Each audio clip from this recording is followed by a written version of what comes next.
بسم اللہ الرحمن الرحیم۔ ایک بہن نے کومنٹ میں سوال پوچھا ہے، اذان فجر سے کچھ منٹ قبل میرے خاوند نے میرے ساتھ ہم بستری شروع کر دی۔ وہ سمجھ رہے تھے کہ ابھی وقت پڑا ہے۔ انہوں نے بالکل خیال نہیں کیا کہ وقت دیکھ لیں، حالانکہ میں نے بہت کہا تھا کہ وقت دیکھ لیں۔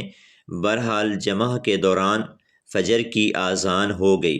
پھر میں نے مزید ہم بستری سے انکار کیا اور بار بار اصرار کرتی رہی، تو اس نے مجھے تو چھوڑ دیا لیکن اکیلے ہی فارغ ہو گئے، جیسے انسان مشت زنی سے فارغ ہو جاتا ہے۔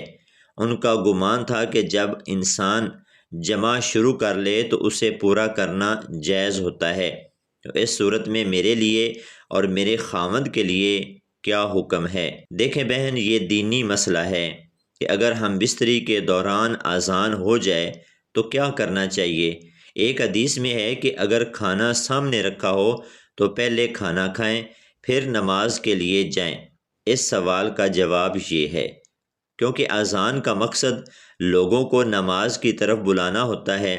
جب مسجد میں اذان ہونے لگے تو سارے کام کاج چھوڑ کر نماز کے لیے تیار ہونا چاہیے اور اول وقت میں نماز ادا کرنی چاہیے، کیونکہ حضور نبی کریم صلی اللہ علیہ وآلہ وسلم نے فرمایا بہترین نماز اس کے اول وقت میں ادا کرنا ہے۔ اور جب قربت کی حالت میں اذان ہونے لگے یا اقامت کی آواز سنائی دے تو اس عمل کو جاری رکھنے میں کوئی قباحت نہیں، تاہم اس سے جلد از جلد فارغ ہو کر غسل کر کے نماز ادا کر لیں۔ یاد رہے، اذان سننے کے بعد بستر پر لیٹے رہنا یہاں تک کہ اقامت ہونے لگے تب ہم بستری کرنا یہ سراسر غلط ہے، یہ تمہاری غفلت ہے۔ جہاں تک اذان کے جواب دینے کا مسئلہ ہے تو یہ سب پر واجب نہیں ہے بلکہ فرض کفایہ ہے اور بڑے اجر و ثواب کا حامل ہے۔ اس لیے ہم بستری کے دوران جواب دینا چاہیں تو دینے میں کوئی حرج نہیں ہے، لیکن ہم بستری کے وقت اذان کا جواب دینے سے علماء نے منع فرمایا ہے۔ جب اس عمل سے فارغ ہو جائیں تو بقایا کلمات کا جواب دے سکتے ہیں۔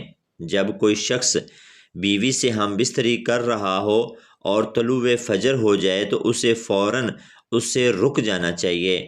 محترم ناظرین، بیوی سے ہم بستری اور مباشرت کے دوران اگر دوسرے کمرے میں کوئی قرآن پڑھ رہا ہو تو اس کا کیا حکم ہے؟ اگر میاں بیوی ایک کمرے میں حقوق زوجیت ادا کر رہے ہوں اور دوسرے کمرے میں کوئی شخص قرآن پاک کی تلاوت کر رہا ہو تو اس کو بے ادبی نہیں کہا جائے گا، اور میاں بیوی کے الگ کمرے میں مباشرت کرنے میں کوئی حرج نہیں ہے۔ ہم بستری کے کچھ مسائل۔ کچھ لوگ حیا کی حدیں پار کر جاتے ہیں اور کچھ لوگ انتہا حیا، شرم یا بڑھائی کی وجہ سے جائز بہتر لطف اندوز بھی نہیں ہوتے، اور اس وجہ سے میاں بیوی میں محبت کم ہونا شروع ہو جاتی ہے، چڑچڑاپن اور غصہ بار بار آتا ہے، گھریلو پریشانیاں، جھگڑے شروع ہو جاتے ہیں، یا عورت اپنی لطف اندوزی قربان کر دیتی ہے، تھوڑی اولاد پہ اکتفا کر لیتی ہے۔ کبھی کبھار یا وقتاً فوقتاً جائز لطف اندوزی کی جائے، عورت کو لطف اندوزی کا بھی موقع دیا جائے۔ کچھ لوگ جائز و بہتر لطف اندوزی کو دین سے الگ سمجھتے ہیں، جبکہ جائز لطف اندوزی کی اجازت دین اسلام نے دی ہے۔ دین اسلام تو جائز دنیا و دین کا حسین امتزاج ہے۔ ہاں، دنیا کی لطف اندوزی میں غرق رہنا، عبادات کم کرنا یا نہ کرنا ٹھیک نہیں۔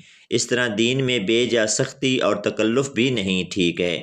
جائز لطف اندوزی کو برا مت سمجھیے، بلکہ نیت اچھی ہو تو ثواب ہے۔ عظیم صحابی سیدنا ابن عمر رضی اللہ تعالی عنہ فرمایا کرتے تھے کہ بہتر ہے کہ عورت مرد ایک دوسرے کی شرمگاہ دیکھیں، چھوئیں، کھیلیں، تاکہ جماع میں زیادہ لذت ملے۔ امام ابو یوسف فرماتے ہیں کہ میں نے امام ابو حنیفہ سے پوچھا، کیا مرد عورت ایک دوسرے کی شرمگاہ کو چھو سکتے ہیں، ایک دوسرے کی شرمگاہ سے کھیل سکتے ہیں؟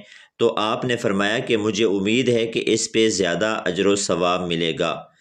محترم ناظرین، یہ تھی ہماری آج کی ویڈیو۔ اللہ تعالی ہم سب کو دین حق پر چلنے کی توفیق عطا فرمائے اور ہم سب کو شریعت کے مطابق زندگی گزارنے کی توفیق عطا فرمائے۔ اللہ تعالی ہم سب کو 5 وقت نماز با جماعت ادا کرنے کی توفیق عطا فرمائے اور ہمارا خاتمہ ایمان پر فرمائے۔ جو کچھ سنایا گیا اور سنا گیا اللہ تعالیٰ اپنی بارگاہ الہی میں قبول اور منظور فرمائے۔ آمین ثم آمین۔